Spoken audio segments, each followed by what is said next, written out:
नमस्कार, मैं आपके साथ विभा उपाध्याय। भारत और फ्रांस के बीच आज 26 राफेल मरीन लड़ाकू विमानों की खरीद को लेकर लगभग 63,000 करोड़ रुपए की डील पर हस्ताक्षर हुए। जानकारी ये भी कि ये सरकारी समझौते दोनों देशों के रक्षा मंत्रियों के द्वारा वर्चुअली साइन किए गए हैं। समारोह की अध्यक्षता की अगर बात करें तो रक्षा सचिव राजेश कुमार सिंह और फ्रांस के राजदूत थियरी माथू की तरफ से की गई। इसके साथ ही आपको बताते चलें कि निजी क्षेत्र के बीच भी समझौते किए जाने की बात सामने आई। इससे पहले फ्रांसीसी रक्षा मंत्री को व्यक्तिगत रूप से हस्ताक्षर समारोह में भाग लेना था, लेकिन कुछ निजी कारणों की वजह से उन्होंने अपनी इस यात्रा को रद्द किया। सुरक्षा मामलों की कैबिनेट समिति ने इस महीने की शुरुआत में इस सौदे को मंजूरी दे दी थी और भारतीय विमान वाहक पोतों, विशेष रूप से आईएनएस विक्रांत पर तैनाती के लिए 26 राफेल मरीन लड़ाकू विमानों की आवश्यकता पहले से ही महसूस की जा रही थी।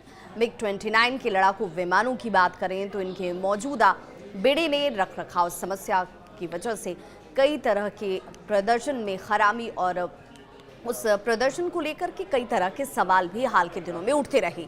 राफेल एमजेट को भारतीय जरूरत को पूरा करने के लिए अनुकूलित किया जाएगा और उन्हें आईएनएस विक्रांत में एकीकृत किया जाना है। स्वदेशी लड़ाकू जेट के विकास के पूरा होने पर इन लड़ाकू विमानों को एक अस्थायी इंतजाम के रूप में खरीदा जा रहा है। भारत ने इस महीने की शुरुआत में 9 अप्रैल को प्रधानमंत्री नरेंद्र मोदी की अध्यक्षता में सुरक्षा मामलों की कैबिनेट समिति की बैठक के दौरान 26 राफेल समुद्री लड़ाकू विमानों के लिए अपने अब तक के सबसे बड़े रक्षा सौदे को मंजूरी दी थी। सरकार अनुबंध में 22 सिंगल सीटर और 4 द्वितीय सीटर जेट शामिल हैं। साथ ही बेड़े के रखरखाव की बात करें, रसद सहायता की बात करें, कर्मियों के प्रशिक्षण और स्वदेशी कंपोनेंट निर्माण के लिए एक व्यापक पैकेज भी इसमें शामिल है। राफेल एमजेट आईएनएस विक्रांत से संचालित होंगे और मौजूदा MiG-29 के बेड़े की मदद करेंगे। भारतीय वायुसेना पहले से ही 2016 में हस्ताक्षरित एक अलग सौदे के तहत हासिल किए गए 36 राफेल विमानों का बेड़ा संचालित करती है।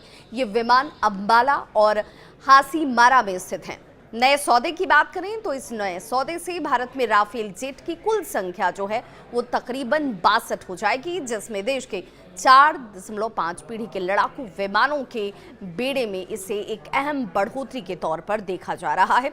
यानी कि सुरक्षा के दृष्टिकोण से हम और ज्यादा सशक्त होंगे, मजबूत होंगे, चौकसी ज्यादा कारगर होगी और इस दिशा में ये तमाम राफेल विमान जो हैं वो आपके लिए, आपको खुद की सुरक्षा के लिए और देश की सुरक्षा में एक आमूल चूल परिवर्तन के साथ आने वाले वक्त में नजर आएंगे।